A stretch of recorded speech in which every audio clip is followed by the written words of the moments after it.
ಆಂಧ್ರಪ್ರದೇಶದಲ್ಲಿ ನಡೆಯುತ್ತಿರುವ ಎಸ್ಐಆರ್ ಪ್ರಕ್ರಿಯೆಯ ವೇಳೆ ಆತಂಕಕಾರಿ ಘಟನೆಯೊಂದು ನಡೆದಿದೆ. ಮತದಾರರ ಪಟ್ಟಿಯ ಪರಿಶೀಲನೆ ನಡೆಸುತ್ತಿದ್ದ ಚುನಾವಣಾ ಅಧಿಕಾರಿಗಳು ಒಬ್ಬ ಮಹಿಳೆಯ ಮತದಾರರ ದಾಖಲಾತಿ ಪರಿಶೀಲಿಸುವ ವೇಳೆ ಅಗತ್ಯ ದಾಖಲೆಗಳು ಲಭ್ಯವಿಲ್ಲವೆಂದು ತಿಳಿಸಿದ್ದಾರೆ. ಈ ವೇಳೆ ಸ್ಥಳದಲ್ಲಿದ್ದ ಕೆಲವರು ಅಧಿಕಾರಿಗಳೊಂದಿಗೆ ತೀವ್ರ ವಾಗ್ವಾದ ನಡೆಸಿ ಪರಿಸ್ಥಿತಿಯನ್ನು ಉದ್ವಿಗ್ನಗೊಳಿಸಿದ ದೃಶ್ಯಗಳು ಸಾಮಾಜಿಕ ಜಾಲತಾಣಗಳಲ್ಲಿ ವೈರಲ್ ಆಗಿವೆ.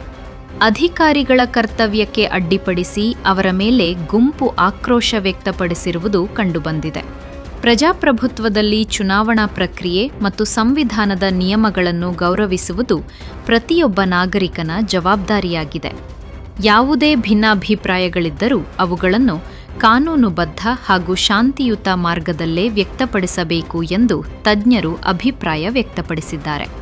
ಈ ಘಟನೆಯ ಕುರಿತು ಚುನಾವಣಾ ಅಧಿಕಾರಿಗಳು ಹಾಗೂ ಸ್ಥಳೀಯ ಆಡಳಿತದಿಂದ ಹೆಚ್ಚಿನ ಮಾಹಿತಿ ನಿರೀಕ್ಷಿಸಲಾಗಿದೆ.